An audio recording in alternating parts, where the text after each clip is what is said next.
जनता को, पूरे नागरिकों को सामाजिक, आर्थिक और राजनीतिक न्याय सुनिश्चित कराएंगे, अवसर की समता सुनिश्चित कराएंगे, व्यक्ति की गरिमा प्रतिष्ठित करेंगे, राष्ट्र की एकता अक्षरता को बनाए रखेंगे। ये सारे के सारे सपने आज की जो व्यवस्था है, आज की जो पूंजीवादी और मनुवाद का गठजोड़ है, इन ताकतों ने पूरी संस्कृति को बदलने का प्रयास कर रही है। मैं समझता हूँ इसके खिलाफ एक जोरदार लड़ाई जो आपके नेतृत्व में शुरू हुई है, हम सब आपके साथ हैं।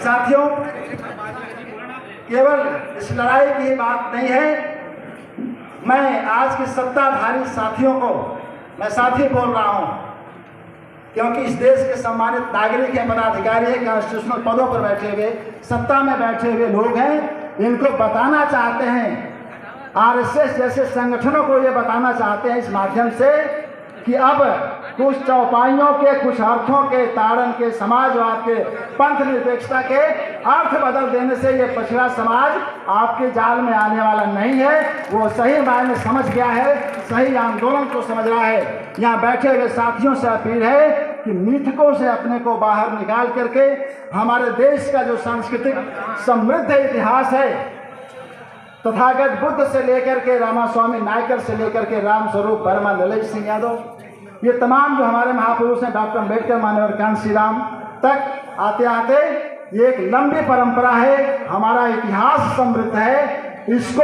पढ़ें, इसको जानें। और जो भावनात्मक रूप से खेल खेला जा रहा है, देश हर सूचकांक में, जितने भी ग्लोबल सूचकांक आपने देखे होंगे, लगातार पीछे जा रहा है। इस देश की एक बड़ी आबादी को 5 किलो अनाज पर जीने के लिए अभिशप्त रखा जा रहा है। इन सारी चीज़ों को आपको ध्यान में रखना है। एक लंबी सांस्कृतिक और राजनीतिक लड़ाई लड़ने के लिए आपको तैयार होना है। इन भावनात्मक मुद्दों के पीछे जातीय जनगणना को रोक करके, लिटरल एंट्री के माध्यम से, निजीकरण के माध्यम से, पीएसयूज को बेच करके हमारे वंचित समाज, दलित और पिछड़े लोगों के हकूक को मारने की कोशिश हो रही है। हमारे संवैधानिक अधिकारों को जो छीनने की कोशिश हो रही है, उसके खिलाफ एक जबरदस्त जंग साथियों छेड़नी होगी। मैं देखता हूँ कि लगातार ये सरकारी आंकड़े उठा के देखिए, आंकड़ा देने का समय नहीं है। 50% से अधिक पद ओबीसी के, एसटी के, एससी के खाली हैं हायर एजुकेशन में, संस्थाओं में। यही नहीं, एक भी वाइस चांसलर नहीं है, जजेज नहीं है हमारे। इन सारी लड़ाई को आपके नेतृत्व में लड़ा जाना है।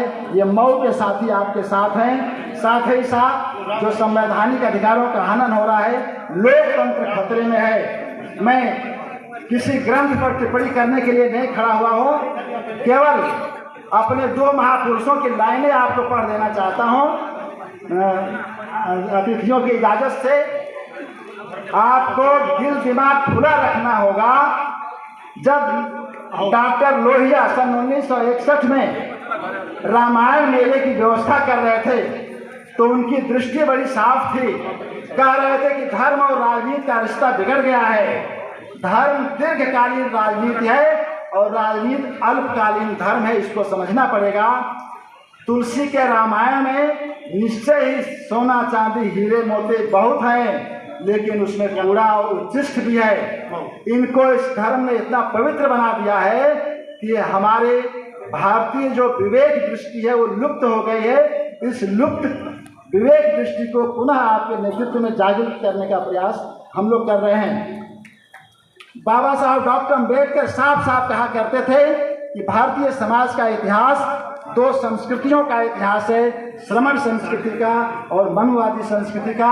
इसको आपको समझना है और अपने वर्गीय जिम्मेदारी को तय करना है।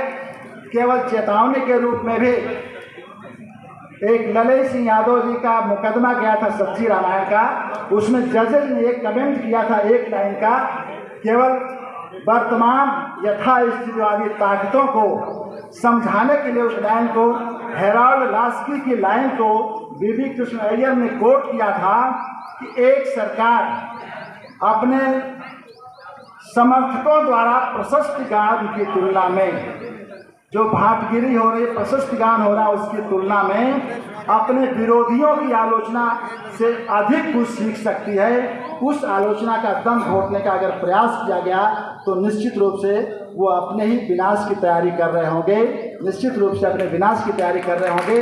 और इस सांस्कृतिक लड़ाई को आगे बढ़ाएं और व्यक्ति की स्वतंत्रता, लोकतंत्र और संवैधानिक अधिकारों के लिए लड़ने को तैयार हों। हम आपके नेतृत्व में तैयार हैं। एक बार पुनः सभी अतिथियों का, विभिन्न क्षेत्रों से आए हुए हमारे साथियों का, महिलाओं का, विभिन्न संगठनों का स्वागत करते हैं, अभिनंदन करते हैं पूरे साथियों की ओर से। जय भीम, जय भारत, जय संविधान।